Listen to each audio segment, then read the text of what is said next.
Oke, bismillah. Assalamualaikum warahmatullahi wabarakatuh.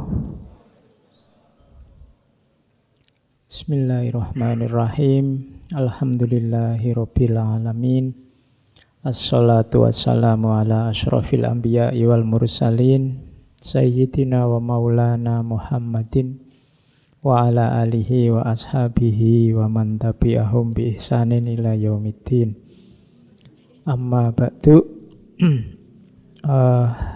Sebelum ngaji kita mulai, kita kirim surat Fatihah dulu untuk saudara kita Mas Kenny Sarifanov, mahasiswa UMS. Beliau ini sering sekali datang di ngaji kita, ngelaju dari Solo ke Jogja.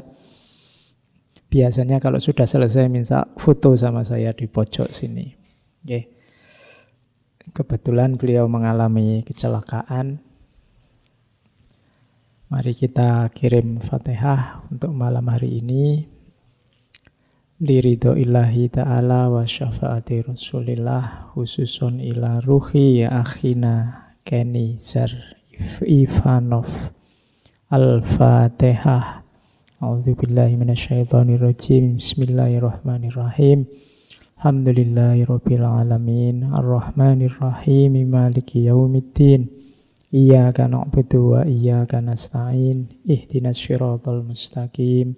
Syiratal ladzina an'amta 'alaihim ghairil maghdubi 'alaihim waladdallin. Amin. Allahumma ighfir lahu warhamhu wa'afihi wa'fu anhu. Allahumma la tahrimna ajrohu wa la taftinna ba'dahu waghfir lana walahu. InsyaAllah karena beliau hidupnya untuk ilmu, perjalanannya dalam keasyikan mencari ilmu, beliau mendapat pahala syahid di sisi Allah. Amin ya rabbal alamin.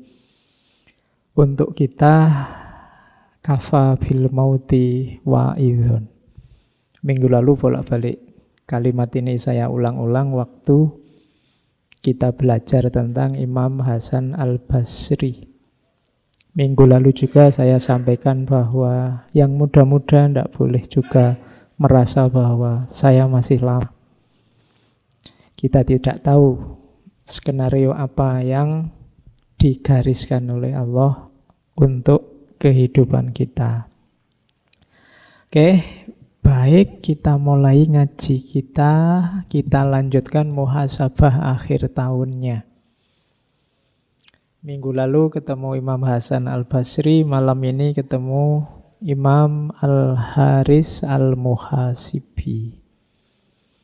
Mungkin teman-teman yang belajar tasawuf sudah pernah mendengarkan nama beliau, orang ini, Imam Haris Al-Muhasibi.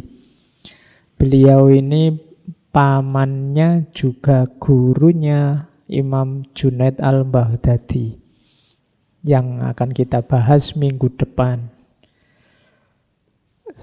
Ada dua kitab yang sangat terkenal ditulis oleh Imam Haris. Yang pertama Ri'ayah li Hukukillah. Ri'ayah li Hukukillah ini kitab tasawuf kecil, tapi nanti kitab inilah yang menginspirasi Imam Ghazali sehingga menulis Ihya Ulumuddin. Kemudian ada juga kitab Risalah Al-Mustarsidun, risalah tentang orang-orang yang mencari petunjuk. Kelihatannya dua kitab ini sudah diterjemah dalam bahasa Indonesia. Teman-teman yang berminat silahkan dicari. Saya tidak tahu judulnya apa. Oke. Imam Haris Al-Muhasibi ini lahir sejaman dengan Imam Ahmad bin Hambal. Beliau putra seorang kaya sebenarnya, dan kebetulan ayahnya ini Mu'tazilah. Tapi justru putranya Imam Haris Al-Muhasibi kadang-kadang mengkritik Mu'tazilah, dan beliau lebih suka masuk ke ranah tasawuf.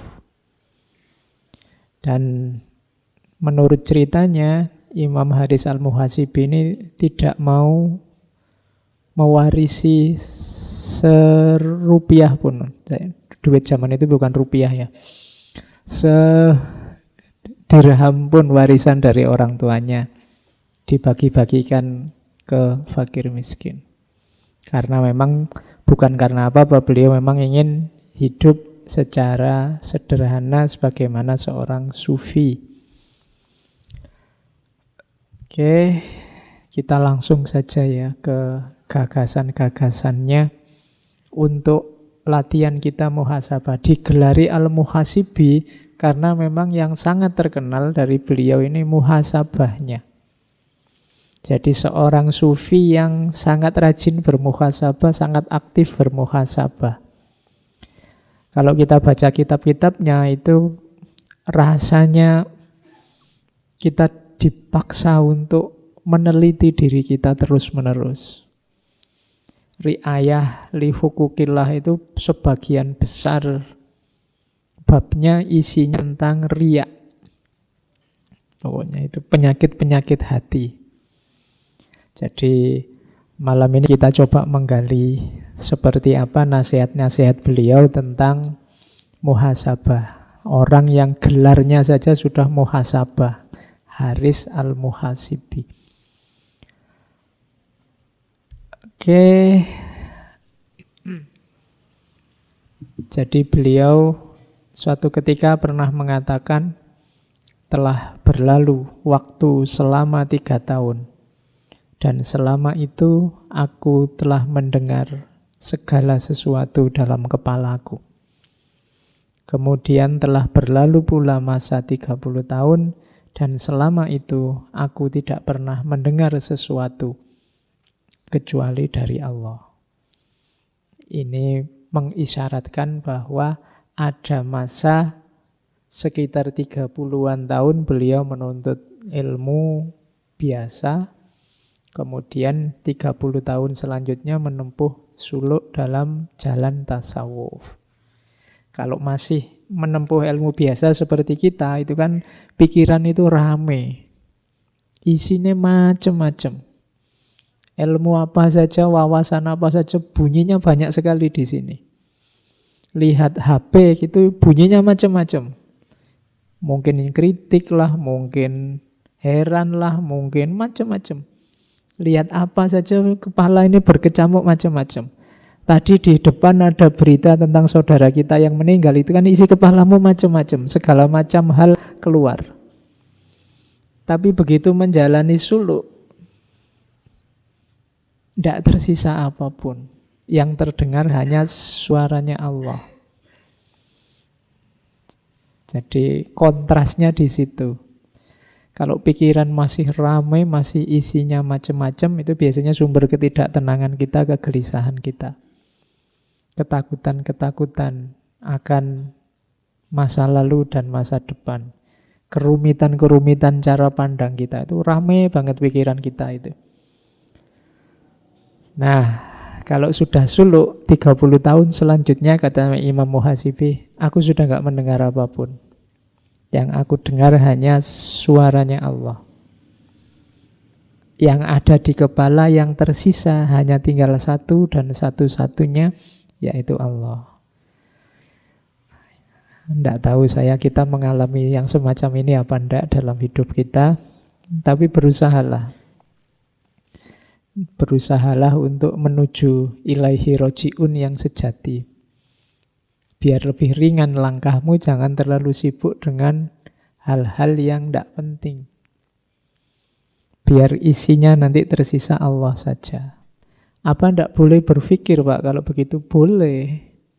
Malah katanya Imam Al-Muhasibi, likulli syai'in jauharun, wa jauharul insani al-aqlu, wa jauharul akli at-taufiq. Dalam segala sesuatu itu ada intinya. Intinya manusia, wa jauharul akli, wa jauharul insani, itu al-aqlu. Intinya manusia itu akalnya. Tapi jangan lupa wa jauharul akli at-taufik. Saya tidak harus cerita bagaimana utamanya akal bagi manusia. Kita selama ini mengkaji itu. Tapi kata-kata Imam Al-Muhasibi selanjutnya wa jauharul akli at-taufik. Justru intinya akalmu itu adalah taufik, anugerah dari Allah.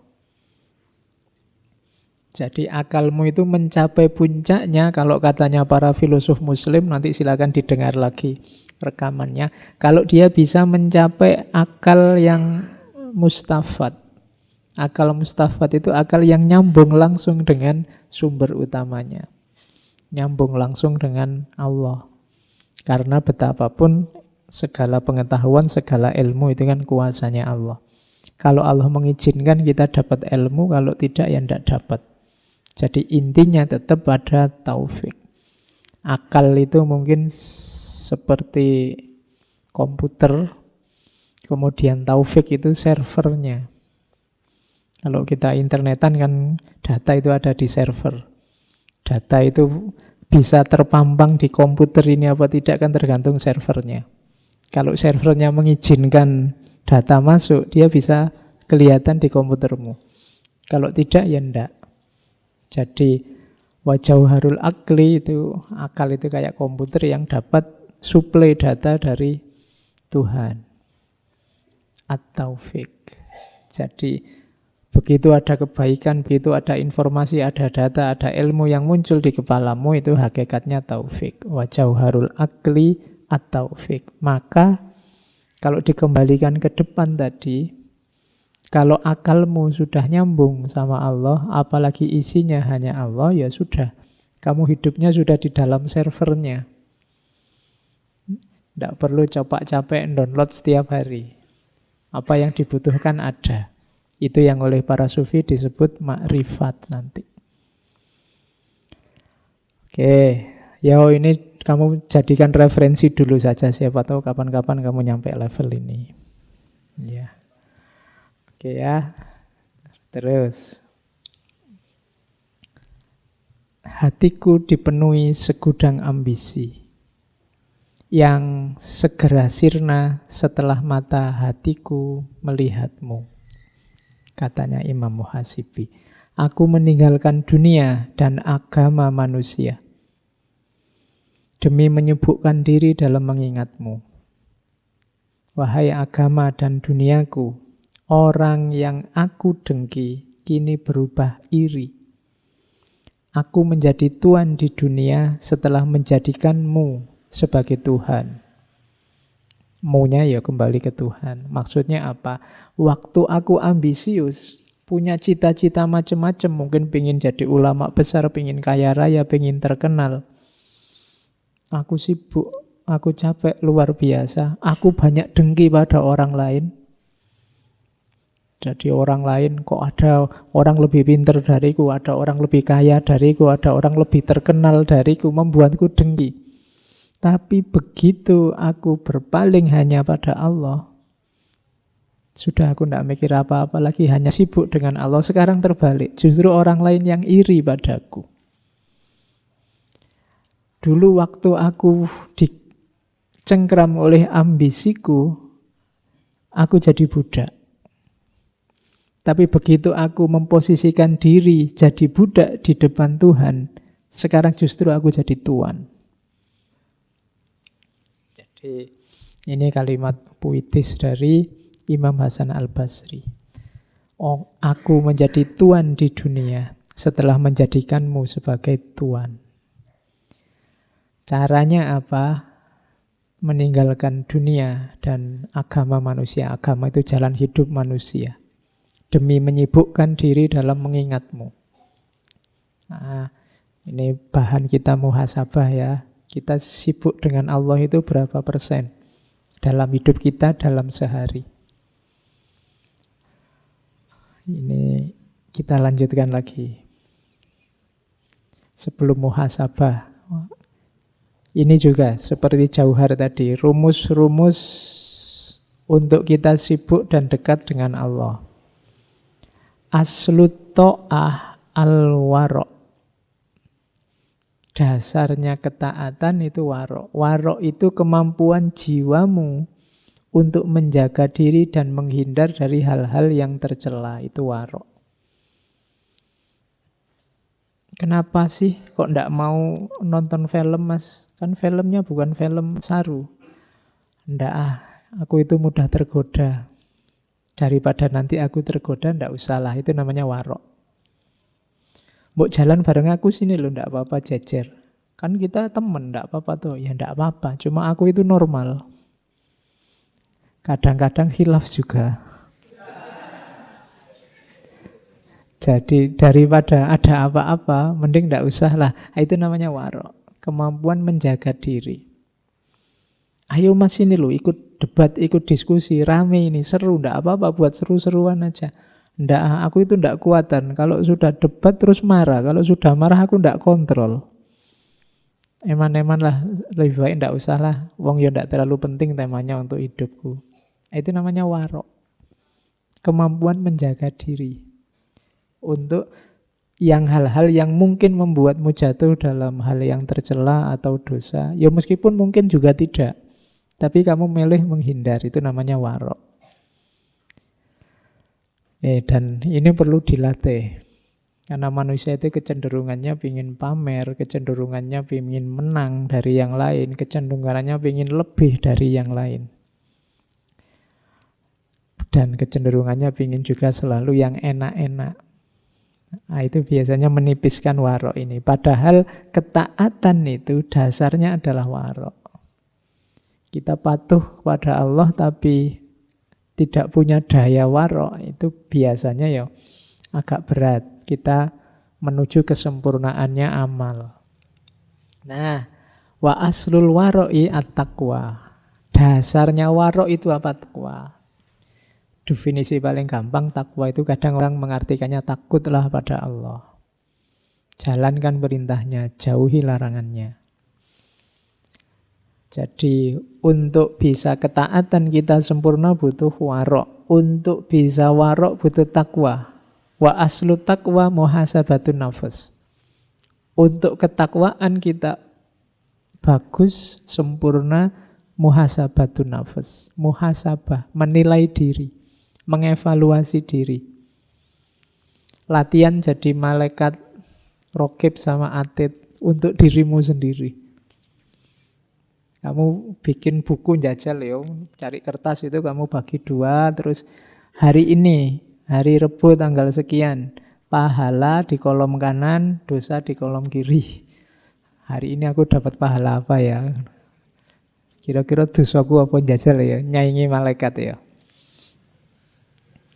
Saya ingin tahu kamu objektif apa enggak. Kadang-kadang itu nanti dari situ sebenarnya nanti kelihatan jiwamu. Mungkin pas mau nulis salah, ini kan dosa kecil, enggak apa-apalah, wong cuma itu aja. Ya. Atau ada orang yang pesimis, mau nulis pahala, ini mau tak tulis ya kalau diterima. Kalau enggak, wong sholatku enggak terlalu ikhlas tadi. Ya, itu orangnya pesimis berarti. Oke, ini contoh muhasabah. Dalam sehari apa saja yang kulakukan? Seminggu ini apa saja hasilku yang baik-baik? Ada progres enggak? Minggu kemarin aku progresku apa? Minggu sekarang apa? Aku semakin baik atau tidak? Kalau hidup ini ilaihi roji'un, sejauh mana aku semakin dekat dengan Allah? Atau jangan-jangan aku ini jalannya mundur sehingga tambah jauh sama Allah? Itu muhasabah namanya. Itu nanti yang jadi bekal kualitas takwamu semakin bagus. Jadi wa aslu taqwa muhasabatun nafs. Wa aslu muhasabatin nafsi al khaufu war roja. Dan dasarnya muhasabah tadi, untuk kita bisa muhasabah yang bagus harus ada khauf, ada roja. Ada takut dan juga ada harapan. Sama seperti di Imam Hasan Al-Basri kemarin. Berhadapan dengan Allah itu ya ada takutnya karena kita khawatir dosa kita banyak, tapi ada juga harapannya. Takut saja tanpa roja membuat kita mudah putus asa. Rojak saja tanpa khauf nanti kita sembrono. Tidak hati-hati. Tidak warok tadi. Jadi muhasabah yang bagus dasarnya khauf dan roja. Kalau hanya khauf saja, jadinya kayak tadi, kamu mau nulis pahalamu, kamu takut. Ya kalau diterima. Wong aku ini lemah, aku ini tidak berdaya, khauf saja. Kalau hanya roja saja, kayak tadi, kamu dosa aja, tidak usah ditulis, dosa kecil aja. Aku sudah istighfar, nanti nggak usah. Nah, itu roja saja.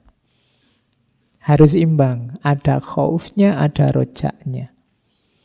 Kadang-kadang kamu harus agak introspeksi ke dalam dirimu. Kalau kamu merasa aku ini mudah sekali Pak, kalau ada hal-hal jelek, hal-hal dosa itu aku mudah terpancing. Diperkuat khaufnya. Biar tidak mudah masuk ke dalam dosa. Tapi kalau mungkin jiwamu, jiwa agak serius, takut dosa, agak terlalu sepaneng, tidak pernah senyum, maka itu mencoba rojaknya ditambah. Jangan terlalu kaku, jangan terlalu keras untuk hidupmu. Jadi harus imbang antara khauf dan roja. Wa aslul khaufi war roja'i ma'rifatul wa'di wal wa'id. Dasarnya khauf dan roja yang bagus itu apa? Harus belajar. Yang dipelajari apa? Al-wa'du wal wa'id. Janjinya Allah dan juga ancamannya Allah. Mana yang baik, yang nanti rewardnya bagus, mana amal jelek yang harus hati-hati karena balasannya juga siksa Allah sangat keras. Jadi wa'du wal wa'id butuh pengetahuan. Wa ma'rifatul wa'di wal wa'id, pengetahuan tentang janji dan ancamannya Allah itu adalah azmul jaza. Azmul jaza itu balasan yang besar. Jadi balasan yang besar maksudnya apa? Segalanya ada balasannya di sisi Allah. Fama ya'mal miskola dzarratin khairan yarah wa ma ya'mal miskola dzarratin syarran yarah. Dan terakhir, kuncinya paling akhir ternyata di sini. Wa aslu dzalika al-fikratu wal ibrah. Dasarnya semua tadi yang di atas adalah al-fikru. Harus kita mau berpikir, akalnya dijalankan, wal ibratu, dan mau mengambil pelajaran. Jadi justru kuncinya di ilmu, di belajar. Makanya orang Islam itu wajib belajar. Tidak cuma 5 tahun, 6 tahun, 9 tahun. Tapi seumur hidup. Dulu zaman saya kecil wajib belajar itu 6 tahun. Saya tidak tahu sekarang wajib belajar itu berapa? 9. 12 tahun. Harusnya sekarang diganti wajib belajar seumur hidup. Karena kadang-kadang tambah tua itu tambah tidak karu-karuan kelakuannya. Jadi aku harus mau belajar terus. Resikonya kalau sudah tidak belajar itu mandek. Orang mandek itu biasanya ketika dia merasa sudah benar. Jadi kekacauan-kekacauan itu sering terjadi ketika orang sudah merasa benar. Tidak mau lagi belajar. Orang kalau sudah merasa benar nggak mau belajar. Mau belajar apa lagi? Wong sudah benar. Nah, maka ayo wajib belajar seumur hidup saja. Tidak usah, tidak cuma 9 tahun. Mungkin kalau yang 9 tahun, 12 tahun itu wajib sekolah, boleh lah. Tapi kalau wajib belajar, enggak. Di Jogja ini ada jam belajar. Tapi saya enggak tahu jam belajar itu kalian manfaatkan buat apa. Jam belajar itu yang rame, masuk sekolahan, masuk tempat pengajian. Yang rame kan itu jam makan sebenarnya. Jadi ramenya malah warung-warung itu rame kalau jam belajar itu. Oke. Jadi ternyata taat itu dasarnya warok, warok dasarnya takwa, takwa dasarnya muhasabah, muhasabah dasarnya khauf dan roja dasarnya janji dan ancaman, janji dan ancaman dasarnya pembalasan dari Allah, dan dasar semuanya adalah berpikir serta mengambil pelajaran. Nah, ini diambil dari qaulnya Imam Haris Al-Muhasibi. Terus, sekarang kita belajar muhasabah. Kalau menurut petunjuknya Imam Haris Al-Muhasibi di Ri'ayah li Hukukillah, muhasabah itu diawali dari lidah. Maksudnya berarti apa yang kita ucapkan. Kalau hari ini mungkin dikasih strip jempol. Apa yang kamu tulis di medsos, apa yang kamu posting. Karena sekarang kan orang itu eksisnya kan nggak cuma lewat kata-kata, tapi juga lewat jempol. Lewat statusmu, lewat postinganmu. Sekarang kan jargonnya tidak lagi aku berpikir maka aku ada, tapi aku bikin status, aku posting maka aku ada. Iya. Kalau kamu punya grup WA dan kamu diem aja ndak posting-posting, kan kamu terus nggak dianggap ada. Kalau kamu posting yang nge-like banyak, yang komentar banyak, kamu baru merasa wah aku eksis nih. Nah, itu berarti aku posting maka aku ada. Yuk di muhasabah deh. Kamu posting apa hari ini? Kamu ngomong apa saja hari ini? Itu lidah. Lidahmu mengeluarkan apa saja hari ini? Yang penting berapa persen, yang iseng berapa persen? Kalimat-kalimat yang baik berapa persen, kalimat netral berapa persen, kalimat negatif berapa persen. Itu kalau kamu bisa ngitung ini luar biasa muhasabahmu. Imam Haris Al-Muhasibi itu dikenal ahli muhasabah. Berarti beliau ngukur, wah ini sudah terlalu banyak ngomong jelek ini misalnya. Terus setelah lidah, mata. Mata, kalau mau ngomong matamu enggak enak. Mata kita dalam sehari-hari itu, lola ya. Kamu pakai buat apa saja? Apa saja yang kamu lihat? Ya mungkin hari ini banyak lihat HP Pak. Ya wis, kamu di depan komputer, di depan HP itu yang kamu lihat apa? Bukan salah saya loh Pak, saya itu sebenarnya bacanya bagus-bagus. Tiba-tiba iklan. Iklannya itu gambarnya wow gitu ya Pak. Ya jangan buka situs-situs itu. Salahmu sendiri iseng googling. Jadi mata.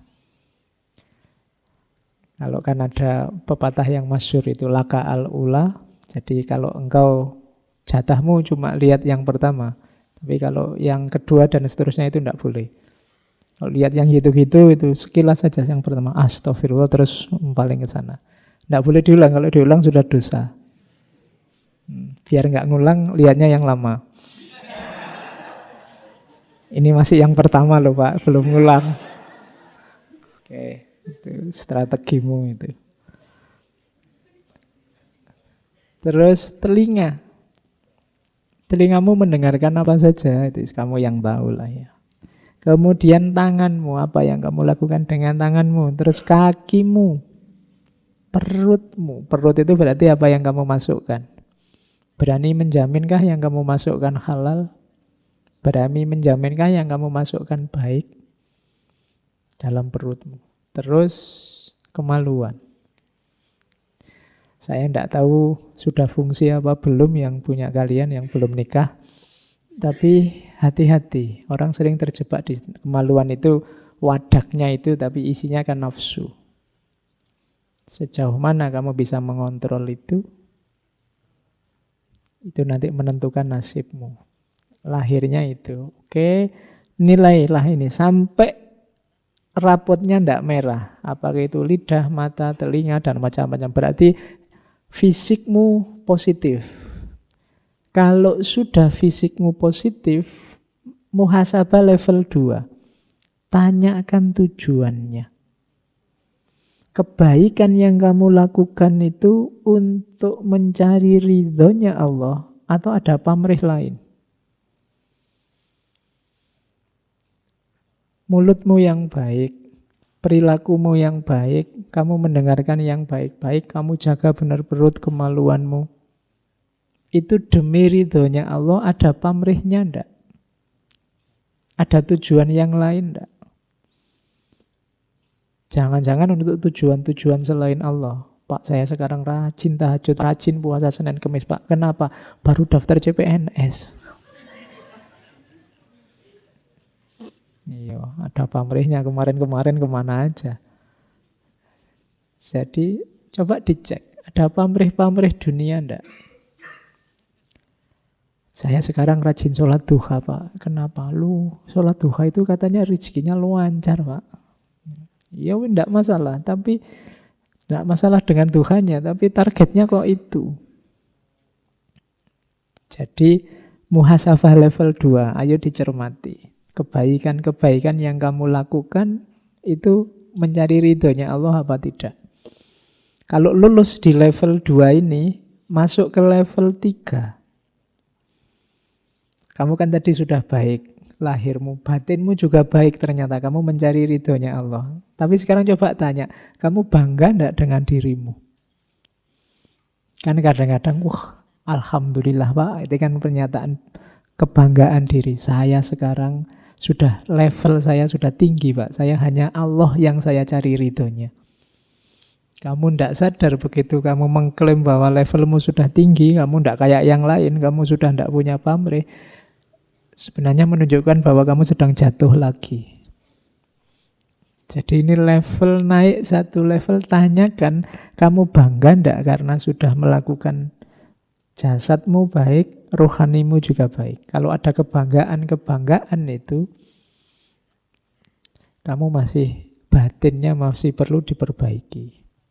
Karena dalam dunia sufi, kebaikan yang beres baik lahir maupun batinmu itu sebenarnya anugerah dari Allah. Kalau usahamu saja mungkin tidak cukup. Makanya kalau sudah sampai level itu, kamu tanyakan di level selanjutnya, adakah perasaan bahwa keberhasilan itu karena usahamu saja atau karena bantuan dari Allah?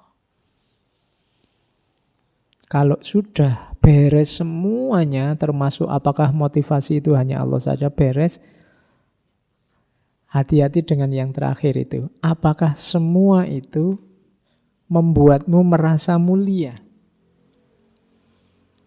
Saya ini rasanya dimuliakan oleh Allah, Pak. Hidupku lancar, nyaman sejak kecil. Nah, ini rasa ini juga hati-hati.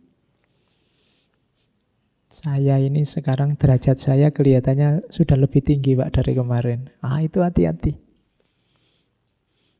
Teman saya itu Pak susah hidupnya. Saya itu loh enak lancar. Wah, berarti saya ini mulia sekarang ini. Hati-hati. Jadi jebakan-jebakannya ada di situ.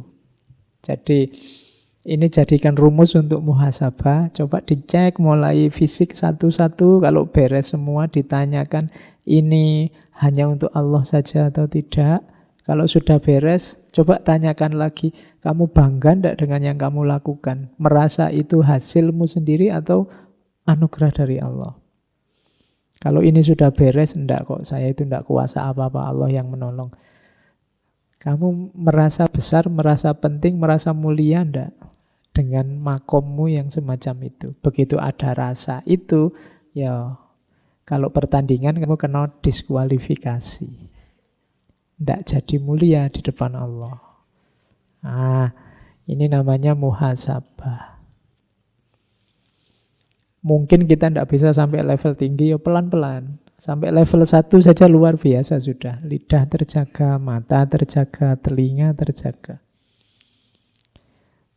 Terus naik ke level kedua yang hanya ridhonya Allah. Kalau sudah begitu, semua kebanggaan kita sirnakan, diyakini bahwa segala yang terjadi adalah anugerah dari Allah. Dan meskipun begitu, tidak perlu ada rasa bahwa aku ini mulia, aku ini istimewa, aku ini penting, dan seterusnya. Nah, itu caranya muhasabah. Oke. Terus muhasabah juga harus hati-hati. Kadang-kadang kita sering tertipu dengan amal baik.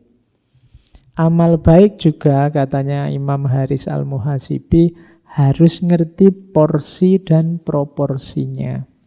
Harus paham urutan-urutannya. Mana yang harus duluan, mana yang belakangan. Bekerja itu ibadah. Sholat duha juga ibadah. Dua-duanya ibadah.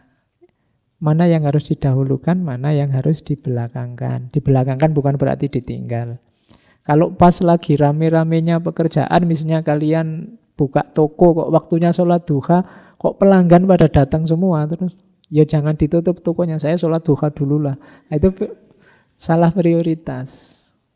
Kita sering begitu. Kadang-kadang ada salah prioritas itu, yang sunnah diutamakan, yang wajib ditinggal. Salah prioritas. Waktunya sholat tahajud semangat karena ada misinya. Habis sholat tahajud ngantuk, subuhnya bareng duha. Ya, itu urutannya keliru.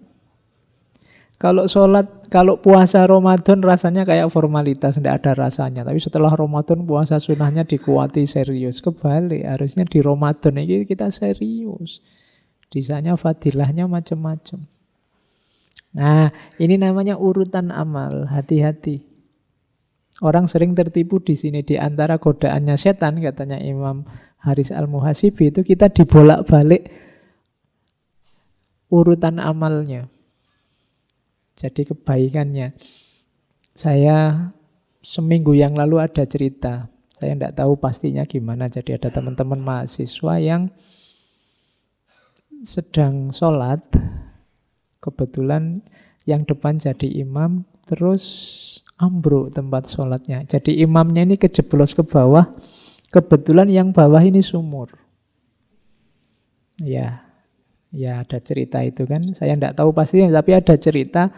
Setelah imamnya jatuh ke bawah ini, ada makmum satu ke depan melanjutkan sholat isyaknya. Menyelesaikan sholatnya. Saya tidak tahu ini yang di bawah ini sedang berjuang apa tidak. Coba nanti saya masih belum jelas, tapi ceritanya begitu. Tapi akhirnya beliau yang imam ini meninggal, mahasiswa. Jadi tidak, hati-hati. Jadi ini urutan amal. Baik, sholat itu wajib memang baik, tapi nyawa juga nomor satu. Gitu loh. Ya kan? Kadang-kadang ada orang itu kan misalnya saking, wah ini wajib ini sholat, kadang pinggir jalan besar sholat. Ya jalan sebentar sedikit di sana sudah ada masjid. Ini godaannya setan. Hati-hati. Jadi muhasabah juga ya. Urutan amal. Karena setan itu sering menggoda di sini. Akhirnya kita terjebak. Mungkin nanti begitu dihisab, justru yang wajib ini keteteran. Kita lebih asik dengan yang sunnah-sunnah. Bukan berarti salah, tapi keliru urutannya, salah prioritasnya. Jadi antara makanan utama dan cemilan, kita lebih mengutamakan cemilannya. Makanan utamanya tidak tergarap. Hati-hati. Kita harus ngerti. Untuk yang semacam ini tetap kita butuh ilmu. Jadi tidak sekedar. Jadi kebenaran, kebaikan itu tidak sekedar kita tahu jenisnya apa terus kita laksanakan. Kita butuh rumus-rumusnya. Kapan dilaksanakan, dalam situasi apa, untuk alasan apa, dan seterusnya. Karena begitu salah pakai, malah bahaya, kadang membahayakan kita. Saya sering mengilustrasikan itu. Hari ini kan ada Google itu. Kita ada apa-apa nyari Google. Di Google banyak informasi, tapi kalau tidak kita pakai secara hati-hati, nanti jangan-jangan kita menggunakannya tidak pas. Kita misalnya kepala pusing, terus kamu Google. Sebab-sebab kepala pusing. Nomor 1, kolesterol tinggi. Nomor 2, jantung tersumbat. Nomor 3, terus kamu kan terus stres itu kan. Waduh, jangan-jangan ini sebentar lagi aku stroke nih. Nanti kamu apa-apa dikit, informasinya tidak salah, tapi kamu belum tahu porsi dan proporsi informasi, konteksnya informasi, kapan dia pasnya. Contoh ini bisa dikiaskan kadang-kadang tentang agama kan juga begitu. Hukumnya ini apa? Njujuk saja kamu nyari hukum gini. Terus kamu tidak ngerti porsi dan konteks dari fatwa yang diberikan itu untuk apa, kapan, dalam situasi apa. Itu gunanya kita nambah ilmu terus. Tanya ahlinya, bila perlu nyari yang bisa nuntun. Makanya dalam tasawuf itu Disarankan ada mursyid, ada penunjuk, penuntun. Kalau jalan sendiri khawatirnya tadi keliru. Wong kamu cuma sakit pilek aja merasa kena serangan jantung lah, kena apalah gitu. Nanti dadanya sesak sedikit merasa, waduh, ini jangan-jangan paru-paru nih. Ini jangan-jangan asma nih, macam-macam. Tidak. Oke, cari ilmunya. Terus, nah dalam teorinya Imam Haris Al-Muhasibi ada 3 akhlak utama. Kalau kita ingin dekat dengan Allah, 3 ini harus jadi kuncinya. Ini di Ri'ayah li Hukumillah ada. Jadi yang pertama, berhadapan dengan Allah itu senjata kita 3 itu. Yang pertama apa? Taubat. Yang kedua, khauf dan roja.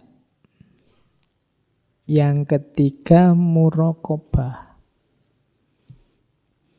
Pokoknya begitu merasa kita sedang di hadapan Allah, begitu merasakan kehadiran Allah, 3 hal itu kita hidupkan.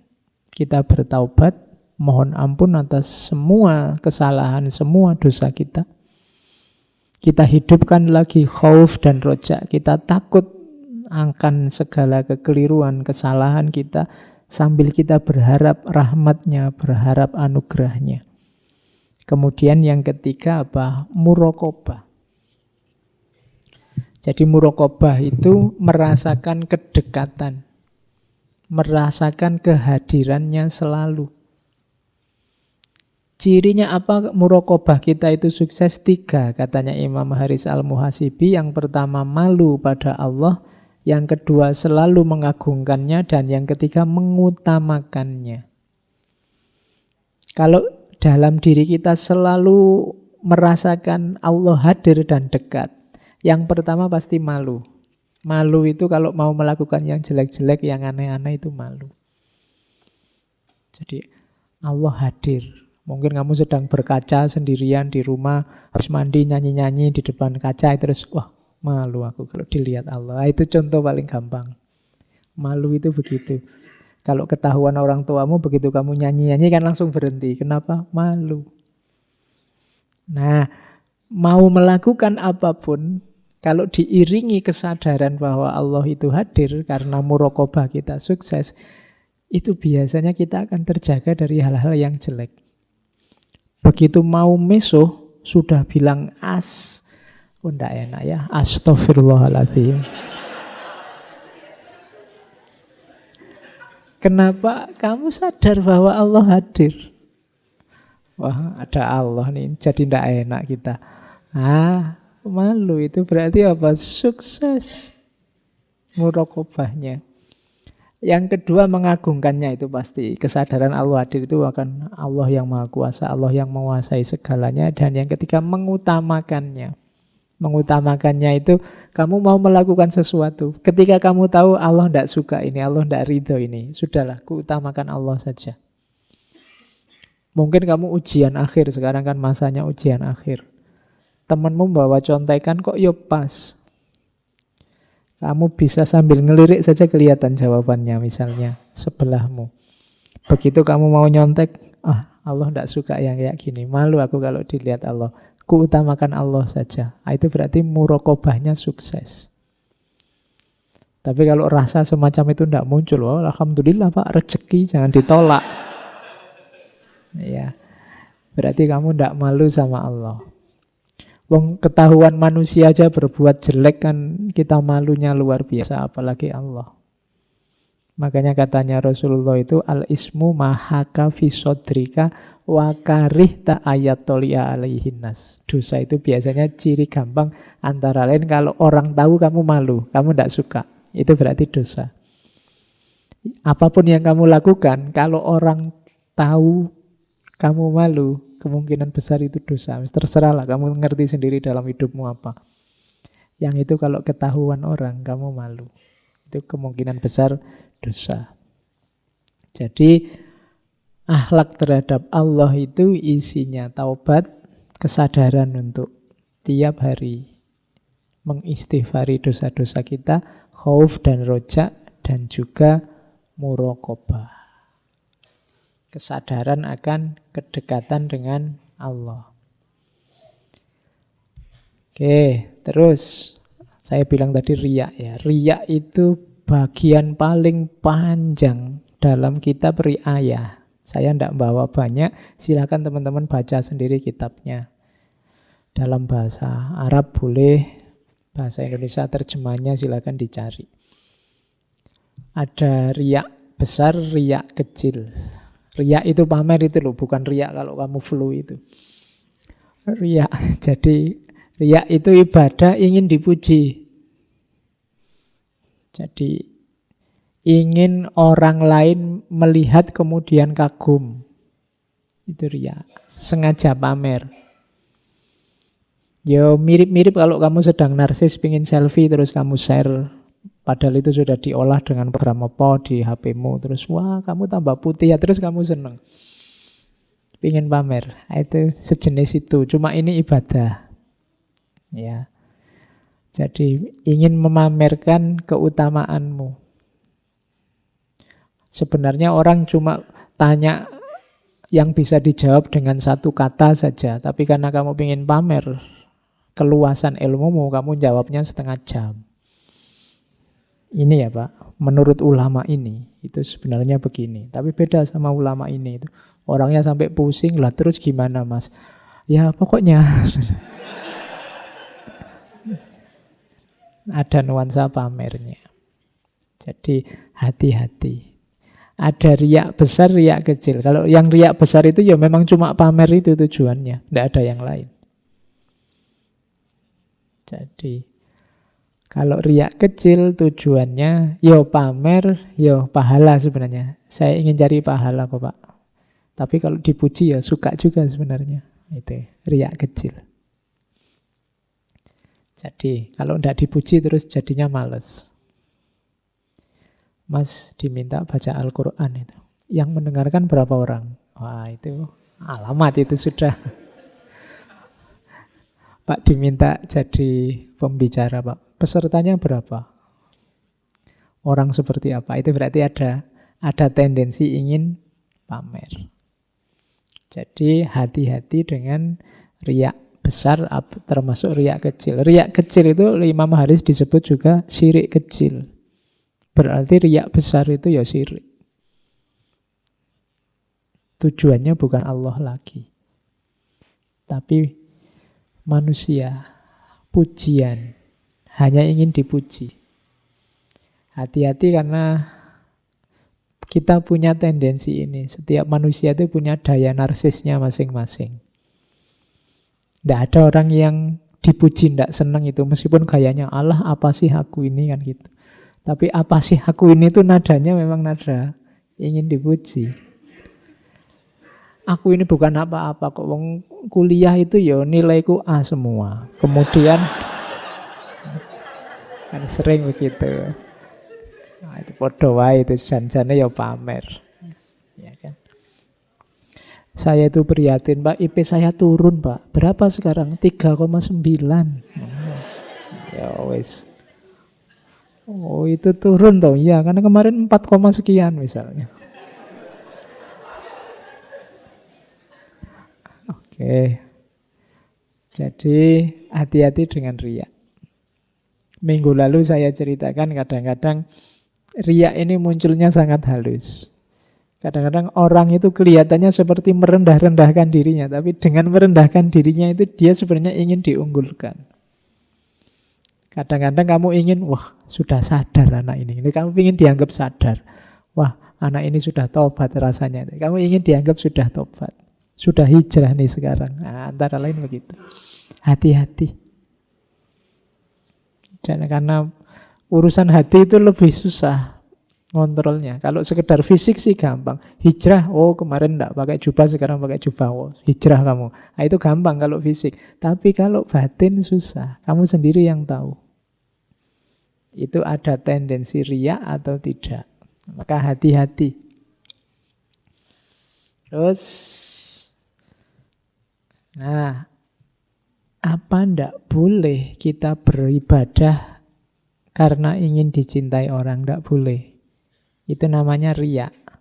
Tapi kalau kita ikhlas, dengan saya ikhlas itu ada orang yang suka, Pak. Ada orang yang terus muji, ada orang yang terus suka. Kalau itu tidak apa-apa. Aku tidak niat riya kok.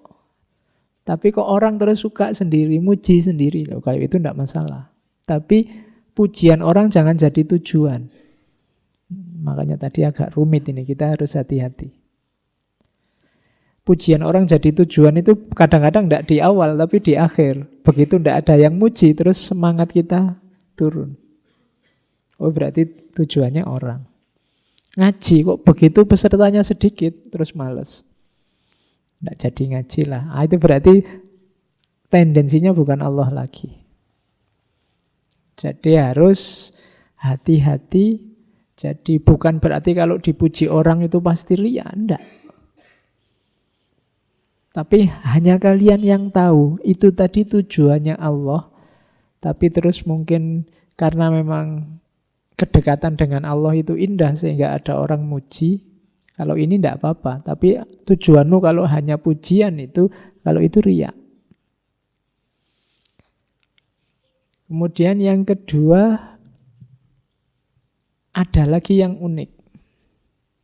Orang yang meninggalkan ibadah karena takut dianggap riya. Ini riyanya double katanya Imam Haris Al-Muhasibi. Kenapa? Jadi yang pertama dia dosa kenapa? Meninggalkan ibadah karena prasangka. Kamu kok GR, aku ndak pengen muji kamu kok. Kamu merasa, Pak, saya ndak mau sholat tahajud, malu ada temen. Nanti dipuji aku. Sopo sing mau muji?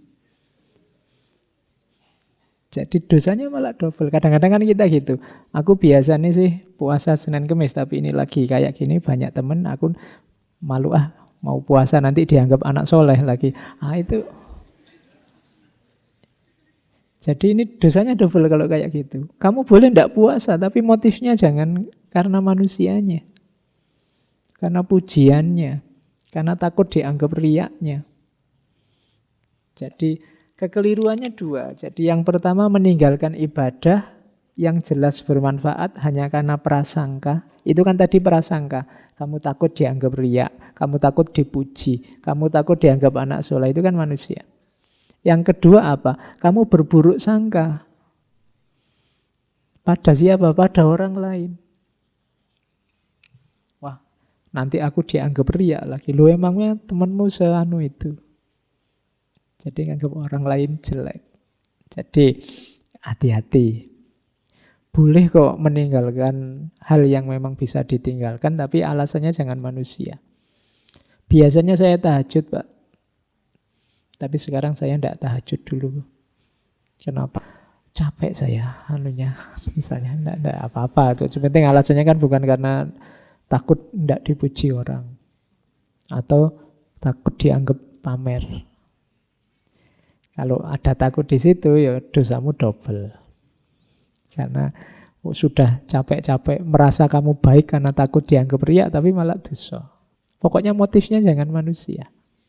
Ketika motifnya manusia, apakah itu menjalankan atau meninggalkan, kategorinya riya. Itu teorinya Imam Haris Al-Muhasibi. Terus dalam dunia tasawuf, banyak sekali lintasan-lintasan batin, lintasan pikiran yang kita harus hati-hati. Saya tadi bilang, kepala kita ini kan rame terus. Hati kita juga rame terus. Bisikan itu macam-macam bating seliwer.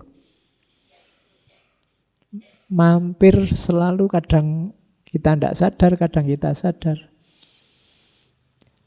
Katanya Haris Al-Muhasibi, hati-hati kalau ada bisikan harus kita deteksi itu suaranya nafsu, suaranya setan, atau dari Allah.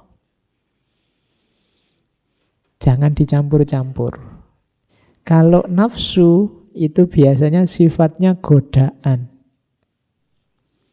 Kalau setan biasanya sifatnya tipuan. Ya kalau dari Allah biasanya hidayah, petunjuk. ke arah kebaikan. Jadi nafsu itu biasanya isinya godaan untuk pemenuhan hasrat, keinginan. Ini tidak selalu salah, penuhi saja di jalur yang benar, yang halal, dan secukupnya. Makan misalnya harus dipenuhi, tapi secukupnya saja, jangan berlebihan. Minum juga begitu, termasuk hasrat seksual. Penuhi di jalur yang benar, yang halal, dan secukupnya saja, jangan boros. Karena hal-hal yang sifatnya nafsu ini, biasanya kekurangan atau kelebihan, itu nanti sifatnya merusak. Makan tidak terpenuhi itu merusak. Kebanyakan makan juga merusak. Makanya ilmu tata nafsu dari para ulama akhlak seperti Ibnu Miskawah itu diberi patokan, rumusnya adalah jalan tengah. Tidak penakut, tidak nekat, tapi berani, jalan tengah. Karena memang bisikannya nafsu itu. Biasanya menggoda kita untuk memenuhi. Pak, saya kan normal, Pak, makanya saya... Iya, normal sih normal, tapi penuhi di jalurnya yang benar. Karena begitu kita melenceng jalur, kita akan merasakan sengsaranya. Yang kedua, setan. Kalau setan ini tipuan. Cirinya tipuan itu barang jelek yang kelihatannya baik. Ditampakkan atau dibisikkan ke kita bahwa itu baik, itu normal, itu tidak masalah.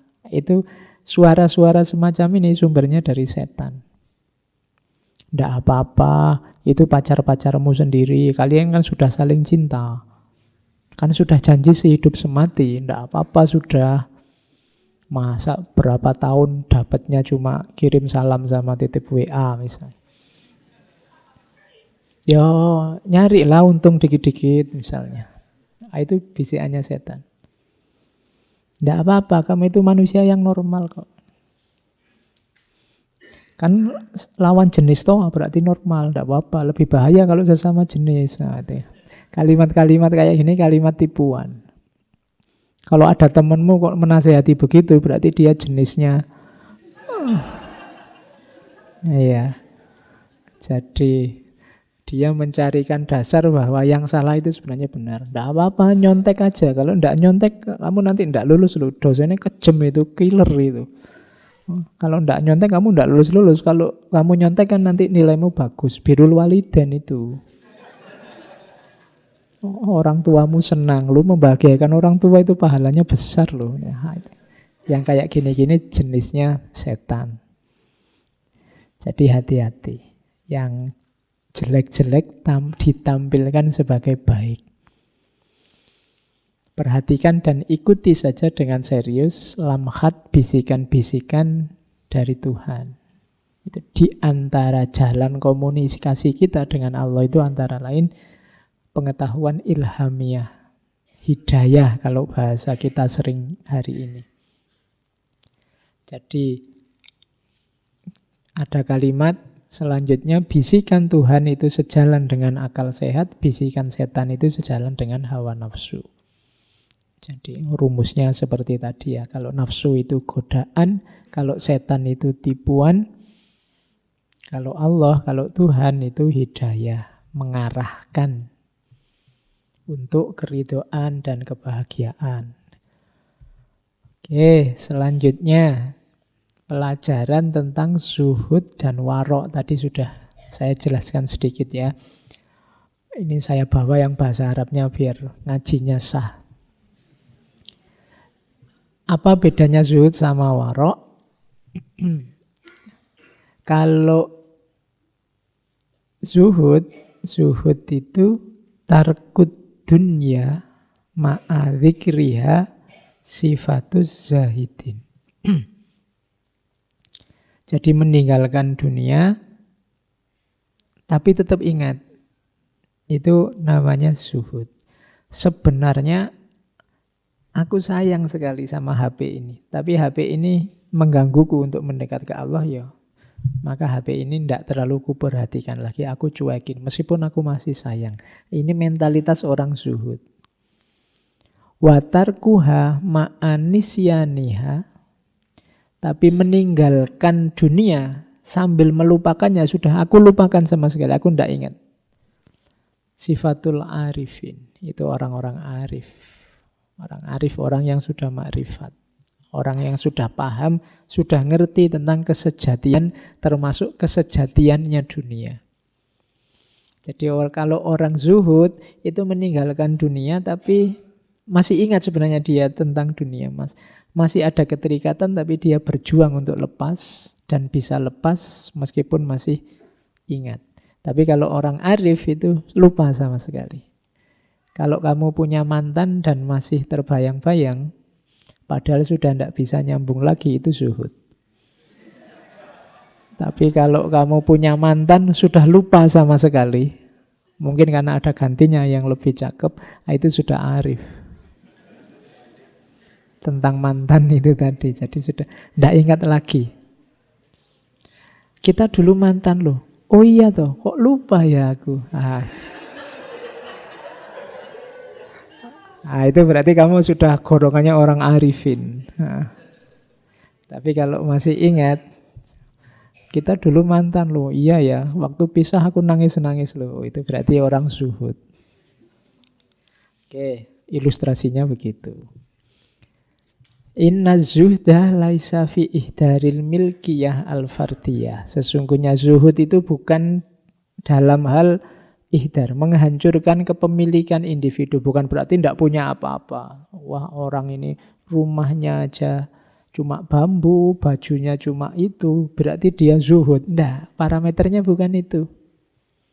Walakinnahu amalun kolbiyun tasdukuhul yad. Zuhud itu urusannya kondisi hati, kondisi kalbu yang tasdukuhul yad, yang cocok dengan situasi nyata. Yad itu tangan.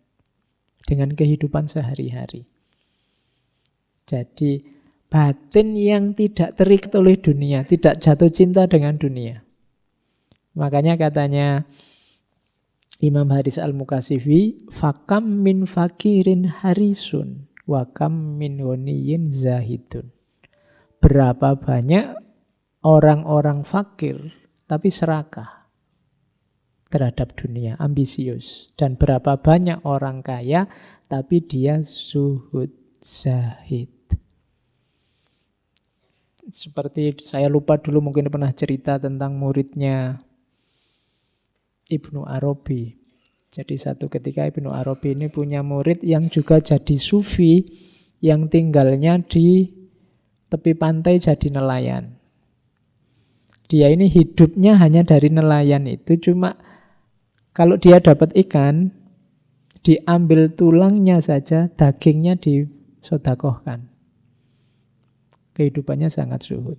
Satu ketika dia nyuruh muridnya untuk ketemu gurunya, coba kamu datang ke guruku, ke Ibnu Arabi sana, ke kota, mungkin beliau punya pesan buatku. Datanglah si murid ini ke rumahnya Ibnu Arabi. Begitu nyampe rumahnya kaget. Ini Ibnu Arabi, gurunya guruku. Rumahnya kok bagus, megah gini kayak istana. Guruku aja rumahnya kecil di tepi pantai, makannya cuma tulang ikan. Begitu nyampe di rumah disuguh macam-macam makanan mewah, dia malah heran. Wah, ini sufi bener gak sih Ibnu Arabi ini? Dia diragukan sudah kesufiannya. Terus tanya, Syekh, ini saya ada pesan dari guru saya, mungkin Syekh mau pesan apa, ada nasihat apa untuk guru saya? Pesannya Ibnu Arabi, ya sudah, bilang ke gurumu ya, jangan terlalu cinta dengan dunia. Itu muridnya tambah mengkerut ini. Piye? Orang ini hidupnya kaya raya kayak gini, guruku yang kayak gitu malah tidak boleh mikir dunia. Tidak nyambung. Akhirnya pulang, di mana ada pesan dari guruku? Ada, tapi pesannya aneh. Masa guru dilarang banyak berpikir tentang dunia? Begitu dapat pesan itu, muridnya langsung nangis. Jadi setelah ditanya, guru kok sampean malah nangis? Iya, guruku ternyata memang bisa membaca situasiku. Jadi penjelasannya, karena sebenarnya meskipun dia makan hanya tulang ikan, tapi setiap kali dia makan tulang ikan yang ada di pikirannya, ini sebenarnya kalau ada dagingnya ya lebih enak. Tidak cuma tulangnya. Apalagi ada sambal tomatnya, apalagi ada. Jadi masih ada pikiran tentang dunia. Sementara Ibnu Arabi yang hidupnya kaya raya berlimpah, dia tidak pernah pikir. Detik itu misalnya kehilangan hartanya, kehilangan istananya, kehilangan dunianya, tidak masalah. Jadi bukan masalah jumlah yang dimiliki, tapi keterikatanmu terhadap dunia. Itulah kuncinya zuhud. Dan ini nanti membentuk perilaku. Ini ada cerita yang saya bawa tentang Imam Haris ini. Tulisannya kecil-kecil ya, saya ceritakan saja. Jadi suatu ketika beliau ini ketemu dengan ponakannya yang kita bahas minggu depan, Imam Junaid al-Baghdadi. Nah, terus sama Imam Junaid diundang. Mari paman, mari syekh datang, tak undang makan-makan. Kalau ada makanan, kelihatannya sampean sedang lapar. Oh ya, sudah, ayo. Diajaklah oleh Imam Junaid ke tempatnya. Kebetulan di tempatnya Imam Junaid barusan sebelumnya ada pesta pernikahan. Jadi masih ada sisa-sisa makanan dari malam sebelumnya. Karena disuguh oleh ponakannya, dihormati untuk makan, ya beliau makan. Tapi begitu mau ngambil makanan, ini tangannya kaku. Tidak bisa meraih makanan. Dipaksa-paksa akhirnya bisa. Terus dimasukkan mulut. Tapi begitu mau dikunyah, mulutnya juga kaku. Dipaksa ditelan. Tapi begitu ditelan, muntah. Jadi itu diantara karomahnya Imam Haris al-Muhasibi. Ketika ditanya, Syekh kemarin sampean waktu saya suguh kok seperti itu. Tangannya kejang, kaku, mulutnya tidak bisa mengunyah, kemudian begitu masuk tenggorokan langsung keluar lagi muntah. Ya, kamu makanan yang kamu suguhkan kemarin dari mana? Oh, itu sisa-sisa dari acara pernikahan kemarin. Kamu yakin tidak dengan sumbernya? Saya tidak tahu, saya. Yes, pokoknya ono panganan enak ya tak suguhke wae wong ada tamu orang besar. Itulah situasiku. Jadi beliau ini karena saking waroknya, dia dapat karomah, tidak mungkin barang yang tidak jelas masuk ke perutnya. Bukan berarti yang disuguhkan tadi haram loh. Tapi karena tidak jelas sumbernya. Jadi yang tidak jelas saja terhalang untuk masuk. Padahal mungkin ya halal wong ya, makanannya sendiri di rumah tadi malam. Tapi karena sumbernya masih belum bisa dipastikan, makanan itu tidak bisa masuk. Terus Imam Junaid, oh kalau rumusnya begitu, ayo saya ke rumah saya lagi. Baru disukul dengan roti yang sudah keras. Itu malah seneng, bisa masuk. Kalau nyugui saya yang kayak gini, yang sumbernya jelas, meskipun hanya roti yang keras. Itu buahnya zuhud dan warok yang sudah mendarah daging. Kalau kita mungkin kebalikannya ya, begitu ada roti yang keras itu, wah tanganmu kaku, sudah tidak bisa.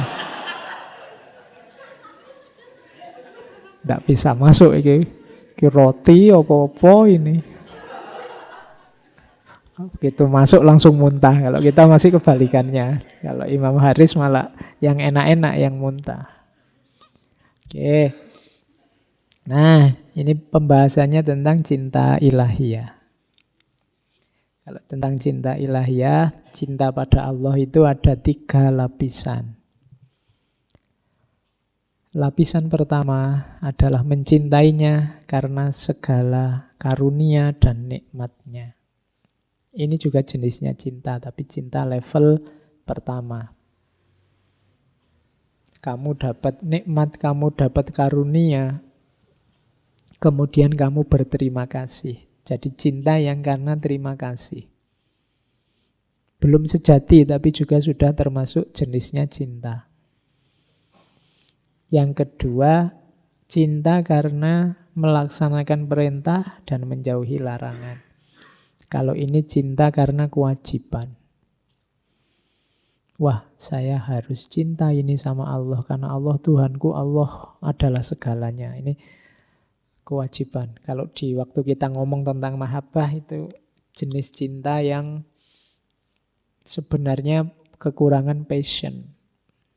Jadi belum ada rasanya, tapi juga jenis cinta. Jenis cinta level 2. Ada jenis cinta level 3, yaitu cinta karena memang Allah lah yang berhak dicintai. Jadi bukan karena apa-apa, ya karena Allahnya.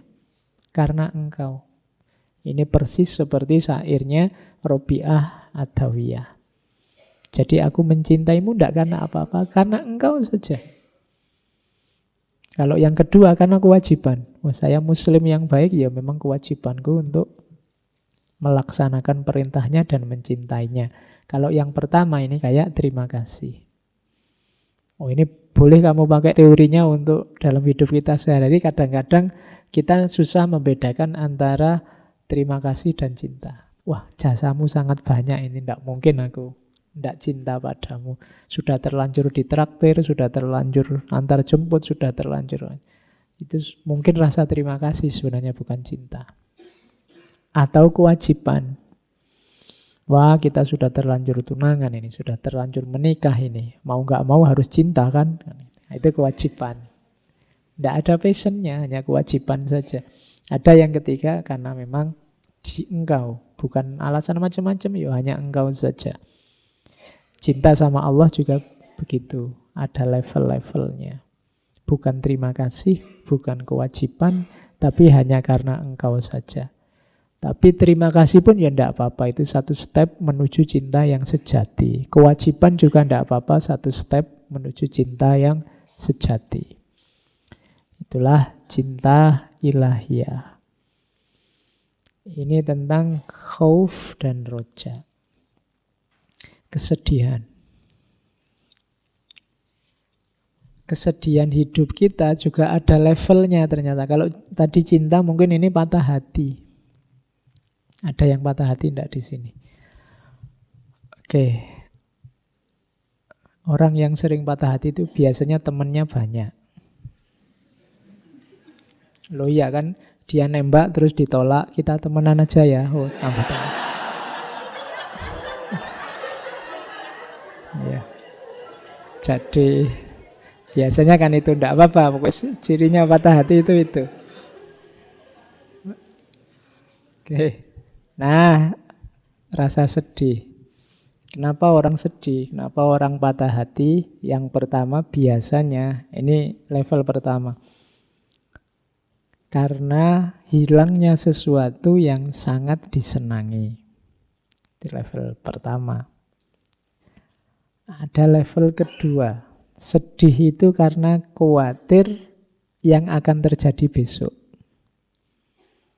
Kalau yang pertama karena kehilangan, yang kedua karena kekhawatiran.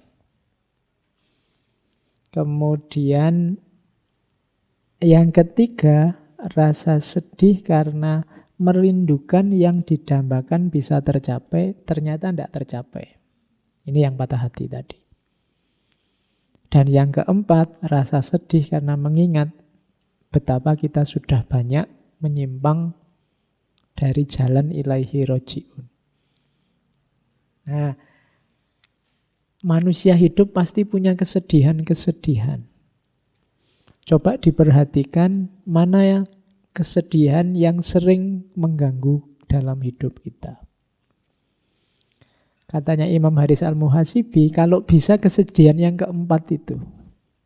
Kegalauan kita karena kok tidak banyak ya aku mengikuti tuntunannya Allah. Kok banyak keliru, aku banyak menyimpang dari jalur, dari kedekatan dengan Allah. Kalau bisa kegalauan kita yang keempat itu. Meskipun kita ya boleh saja galau karena yang nomor 1, boleh galau karena yang nomor 2 atau yang nomor 3.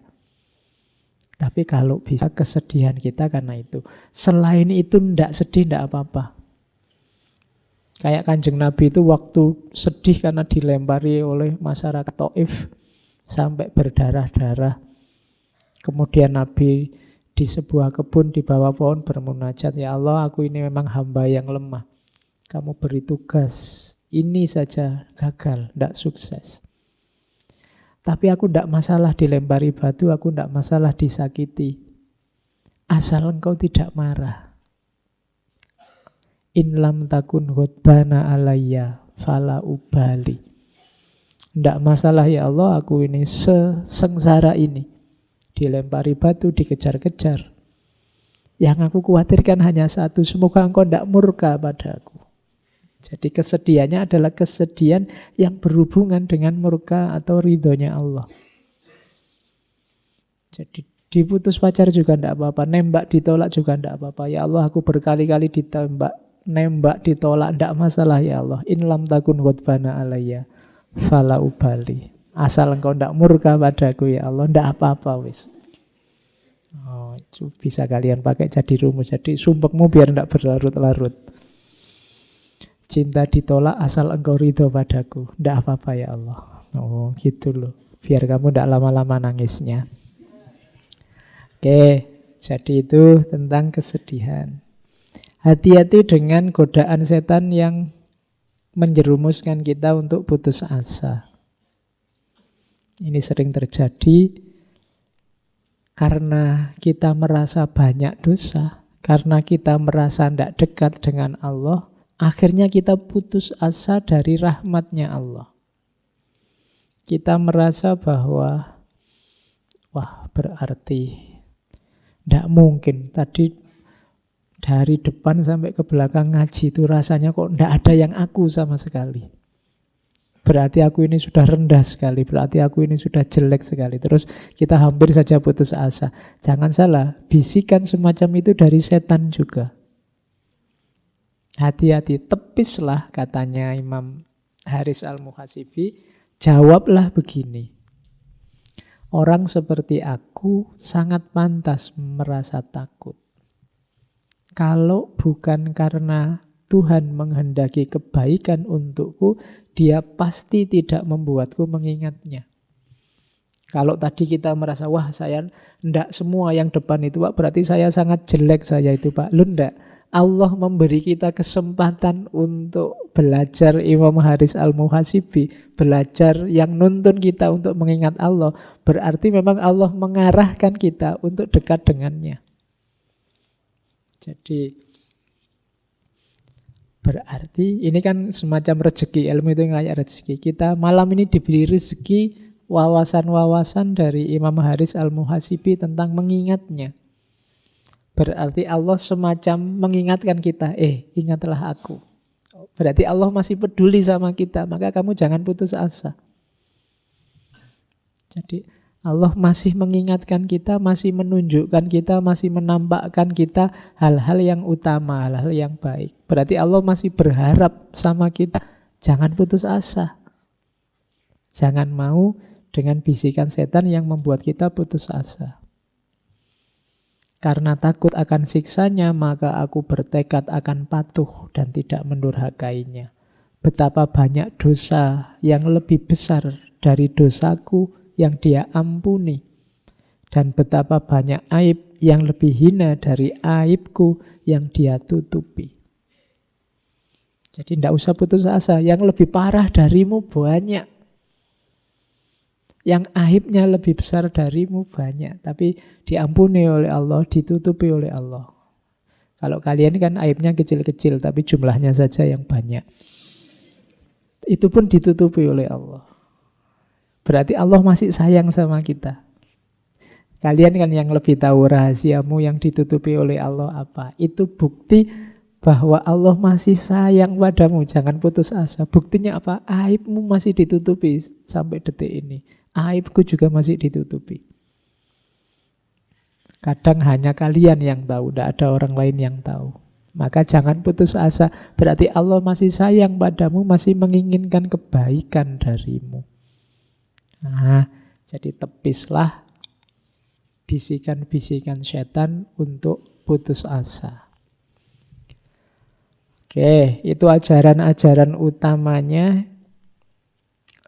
Ini sisanya saya ambil dari Risalah Al-Mustarsyidin.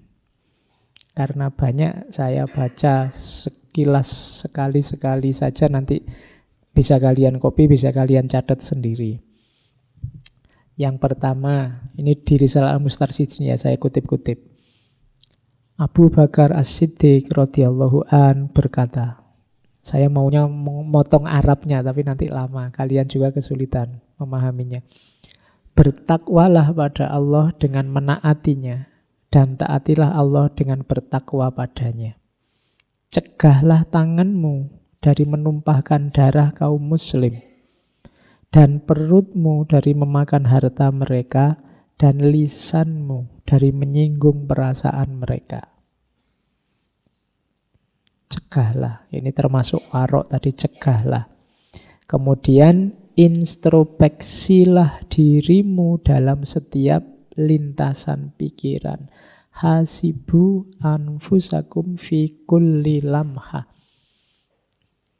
Jadi jangankan kata-kata yang keluar, perbuatan yang terwujud, bahkan lintasan pikiran pun ayo kita introspeksi, ayo kita uji. Itu quotes pertama. Risalah Mustarsyidin itu isinya banyak quotes-quotes. Nanti ada ulama yang mentahqiq dan menafsir. Ini juga nasihat. Bila engkau mendirikan sholat, dirikanlah sholat perpisahan. Kalau ini tips ya. Kalau ingin sholatmu lebih khusyuk dari biasanya, bayangkan bahwa itu sholat yang terakhir, dan setelah itu kamu tidak bisa sholat lagi tapi disolati. Nah, itu kamu mungkin sholatnya lebih mantap. Bila engkau mendirikan sholat, dirikanlah sholat perpisahan. Jadikanlah sifat santun sebagai rekan, sifat waspada sebagai kawan, keselamatan sebagai gua persembunyian, waktu luang sebagai harta rampasan perang, dunia sebagai kendaraan, dan akhirat sebagai kediaman. Allah Al-Hasan di sini minggu lalu Imam Hasan Al-Basri. Al-Hasan berkata, Allah Ta'ala tidak memberikan waktu istirahat bagi orang mukmin selain di surga. Ini uriannya panjang, insya Allah kalian paham yang dimaksud.